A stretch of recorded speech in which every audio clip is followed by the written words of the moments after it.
Hello again, Mark Whitaker here, founder of Retirement Advice. And in today's video, I'm going to go over creating a rules-based investment management spending approach to make sure that you do not run out of money in retirement. If you're getting close to retirement, you've probably read things or heard about something called the 4% rule.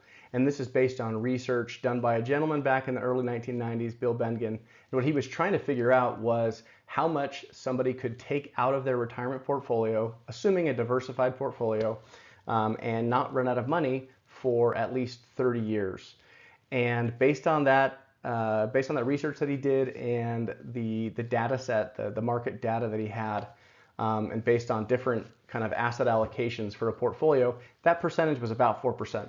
So what I have on the screen in front of me is some research done by JP Morgan showing how sequence of return can impact your spending plan in retirement. So first, looking at this gray line, this shows a portfolio assuming a 8.1% average rate of return.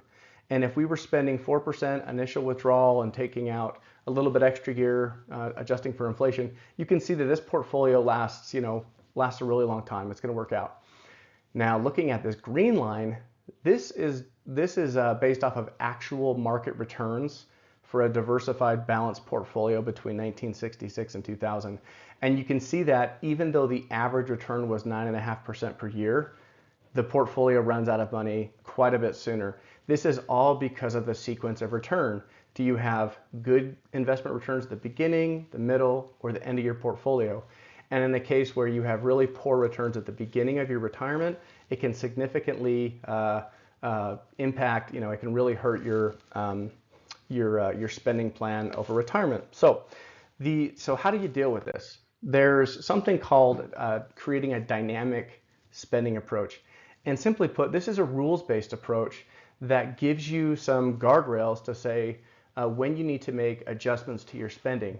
So let's say in retirement, you've set a monthly spending amount from the portfolio. Well, with guardrails in place, you would say, if my portfolio drops, let's say 30%, that I'm going to reduce my income or my distributions from the portfolio by a certain amount, let's say 10%. And if my portfolio increases to a high enough amount, then I can feel confident that I can raise my spending slightly and not put myself in a precarious situation where I have to make a drastic adjustment later. So looking at a dynamic spending plan in action, let's go back to the information from the first slide. The solid line, that's what we were looking at before. Now this dotted line here, this shows the same market data starting at 4%, but you can see the significant impact that doing adjustments each year can have on the survivability of your investment portfolio. Because you can't have a great retirement and do all the fun things that you want to do if you don't survive in retirement. Your portfolio has to keep going so that you can keep living the retirement that you want to. I hope this has been helpful in giving you some ideas and insights about ways that you can better manage your investments when you're retired to make sure that they last as long as that they need to.